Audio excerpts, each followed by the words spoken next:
Lui a eu de la chance, panne sèche dans la station essence. Partout dans Damas, le même constat, de longues files d'attente pour remplir les réservoirs. Taxis et particuliers y passent parfois des heures. L'essence n'est pas toujours de bonne qualité, mais ce n'est pas tout.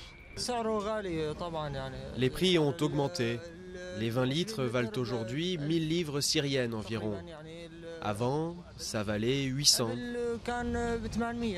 Face à la répression sanglante, des sanctions internationales tombent régulièrement. Personnalités, banques, exportation de pétrole. Conséquence, la monnaie syrienne a perdu plus de 60% de sa valeur. Les prix flambent. Rue Medhat Pacha, les vendeurs de vêtements se plaignent de l'envolée du prix du coton, mais aussi des prix des produits de base.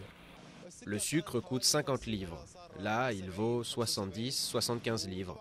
Tout augmente et ça va continuer à augmenter.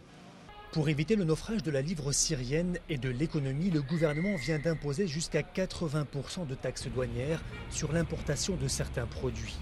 Il a aussi mis en place des accords de troc avec des pays comme la Russie, pétrole contre sucre par exemple. La Banque centrale syrienne doit maintenant utiliser des intermédiaires russes pour ces transactions. Le fait d'avoir à passer par la Russie augmente d'abord la dépendance de la Syrie politique par rapport à la Russie, rend les transactions plus coûteuses et plus compliquées. Les générateurs ont fait leur apparition un peu partout, autre signe de l'aggravation de la crise. Dans la capitale et sa banlieue, les coupures d'électricité peuvent durer 8 heures, beaucoup plus dans les régions où se déroulent les combats.